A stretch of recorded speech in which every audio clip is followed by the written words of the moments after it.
Bwana Deputy President, mimi niko hapa, mimi natetea tu commercial sex workers.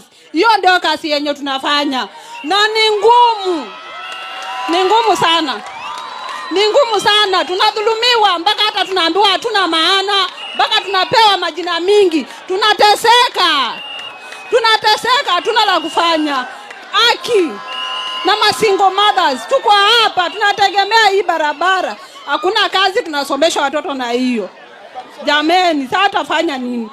Haki tu, tuangalie tu, utupatie kitu, tufungue kazi. Ndio hawa hapa wote. Ndio hapa. Sex workers. Haki. Please, tutafutie kitu, biashara nyingine tufanye. Hiyo biashara iko na aibu. Watoto wetu wamekuwa wakubwa. Tutafutie biashara nyingine. Nimesikia mambo ya Karo. Nimesikia mambo ya Karo. Huyu mama amenieleza kuna watu wanafanya biashara fulani. Na sasa watoto wamekuwa wakubwa. Na hiyo biashara haiwezi kuendelea. Kwa hivyo mimi nataka nimwambie Karo, wewe Ngumbi.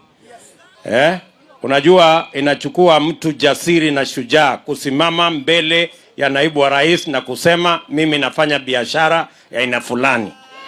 Kwa hivyo inamaanisha ya kwamba hawa kina mama kweli wameamua ya kwamba wanataka usaidizi. Mimi nitawasaidia muanze kufanya biashara ingine.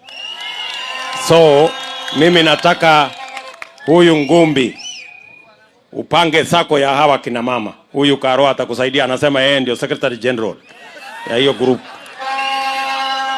Alafu mimi wakishapanga in the next 1 week nitakupatia shilingi 1,000,000.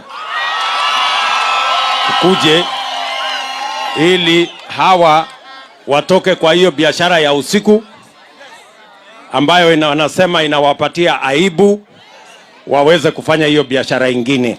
Unasikia Mama Karo?